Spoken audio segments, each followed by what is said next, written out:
તો કેન્દ્ર સરકારના માહિતી અને પ્રસારણ મંત્રાલય હેઠળના press information bureau PIB Ahmedabad દ્વારા સાબરકાંઠા જિલ્લાના પત્રકારો માટે એક માહિતીપ્રદ રૂરલ મીડિયા વર્કશોપ અને ઇન્ટિગ્રેટેડ કોમ્યુનિકેશન એન્ડ આઉટરીચ પ્રોગ્રામનું આયોજન હિંમતનગર ખાતે પ્રથમ બેન્ક્વેટ હોલમાં કરવામાં આવ્યું હતું।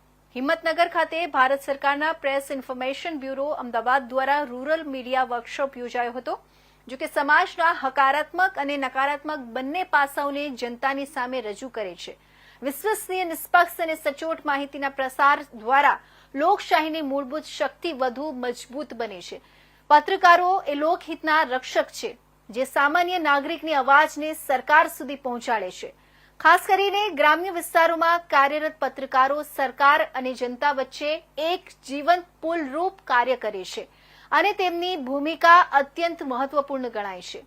આ કાર્યક્રમના અંતમાં પત્રકારો સાથે એક સંવાદ સત્ર પર આયોજિત થયું, જેનો મુખ્ય ઉદ્દેશ્ય પત્રકારો સાથે સીધો સંવાદ અને સંપર્ક સાધવાનો હતો, તેમજ સત્તાવાર માહિતી મેળવવામાં અને તેમને પડતી તકલીફો અને પડકારો સાંભળવામાં આવ્યા હતા।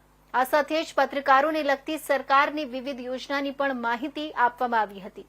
આ વર્કશોપમાં ધારાસભ્ય વીડી ઝાલા, જિલ્લા કલેક્ટર લલિત નારાયણ સિંહ સાંધુ, જિલ્લા વિકાસ અધિકારી હર્ષદ વોરા, જિલ્લા પોલીસ વડા ડોક્ટર પાર્થરાજસિંહ ગોહિલ સહિત પ્રેસ ઇન્ફોર્મેશન બ્યુરોના સહાયક નિર્દેશક સુમન મચ્છાર અને મોટી સંખ્યામાં પત્રકાર મિત્રો ઉપસ્થિત રહ્યા હતા।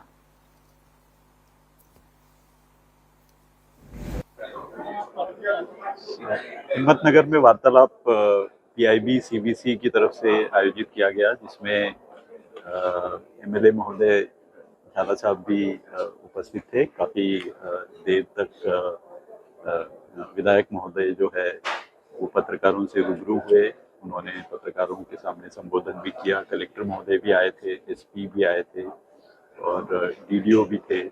तो जिला प्रशासन भी पूरी मात्रा में उपस्थित था तथा पीआईबी और सीबीसी की टीम थी और करीब 65 से 70 पत्रकार जो है print media, electronic media, social media इसमें सम्मिलित हुए।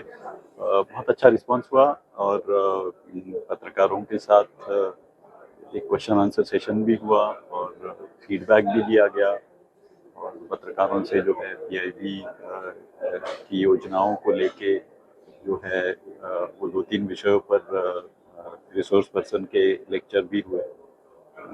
तो अच्छे वातावरण में ये वार्तालाप जो है संपन्न हुआ।